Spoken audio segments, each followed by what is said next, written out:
It was a bustling Monday morning in the heart of a city where wealth and power seemed to flow as freely as the cars honking on the busy streets. In a skyscraper that towered above the surrounding buildings, Jonathan Walker sat quietly in a small office space, blending in like any other employee. He wasn't just another worker in this corporate maze, he was the CEO. But for the next few weeks, he had chosen to walk in the shoes of his staff. His goal was simple: to see if the system he had built from the ground up was truly working, to understand what it felt like to be at the bottom, and, most importantly, to observe how his employees were treated by those at the top. No one knew the real Jonathan Walker.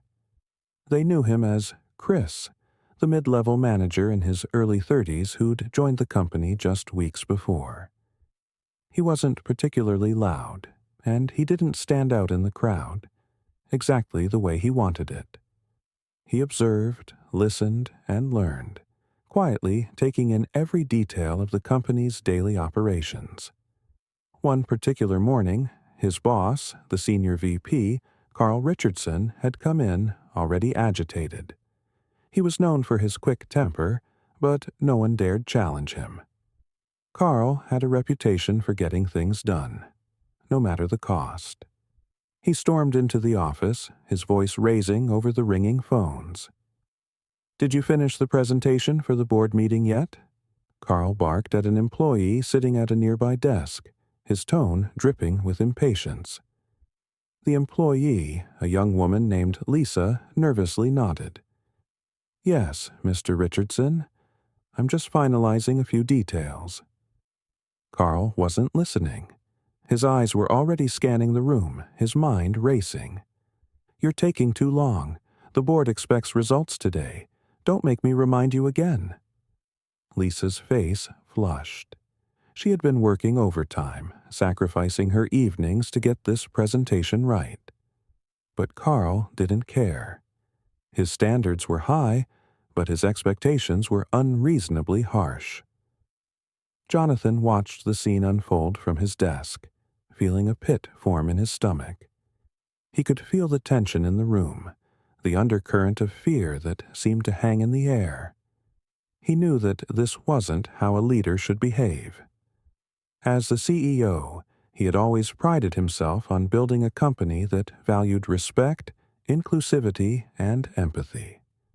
Yet, here in the trenches, the reality was something entirely different. Days passed, and Jonathan continued his undercover role, watching Carl's behavior closely. Carl belittled employees regularly, flaunted his position, and turned a blind eye to the hard work of his team. But things came to a head one fateful afternoon. Jonathan had been shadowing Lisa on an important project, working alongside her on a client proposal that could make or break the department's success. They had worked long hours, fueled by coffee and determination. It was late in the afternoon when Carl burst into their workspace, his usual arrogance filling the room. "Is the proposal ready yet?" Carl snapped, glancing at the screens with impatience. Lisa stammered, trying to explain that they were finalizing the final sections. But Carl wasn't having it. His voice raised in frustration. "I don't care. Get it done now, or you're out of a job." Jonathan could feel the tension boiling over. The employees were anxious, their shoulders heavy with the burden of unrealistic expectations. This wasn't the culture he had envisioned when he built this company. He had come here to make a change, but now he knew he had to act. Later that night, as Jonathan sat in his car, his phone buzzing with calls he ignored, he made a decision. Tomorrow, the company would know the truth. The board meeting was scheduled for the next day, and Jonathan had prepared a surprise for Carl. The next morning, in front of the entire board, Carl presented his numbers. But as he began to speak, Jonathan stood up. Everyone turned to him, surprised, as he walked to the front of the room. With a calm but firm voice, he introduced himself as Jonathan Walker, the CEO of the company. The room fell into a stunned silence. Carl's face turned a shade of red, his mouth opening and closing in disbelief. What is this?" he stammered. Jonathan looked at him directly. "This is the change that's needed. Carl, your management style is toxic. You treat your employees as if they're expendable. I've watched them work hard under your leadership, and I've seen the damage it's done. Today, that changes." Carl's mouth hung open, but there was no more arguing. Jonathan turned to the board and made it clear that Carl's behavior had no place in the future of the company. He would be stepping down effective immediately, but that wasn't the end of the story.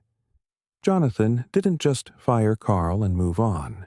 He took the time to sit down with each employee, listening to their concerns, learning their stories. The company went through a massive transformation, one that prioritized kindness, respect, and above all, the dignity of every single person. Jonathan's undercover operation had revealed what needed to change, but it was his leadership that ultimately reshaped the company culture. As for Carl, he was left to reflect on his actions, his once unquestioned power now shattered. He had underestimated the value of empathy, and in the end, it cost him everything.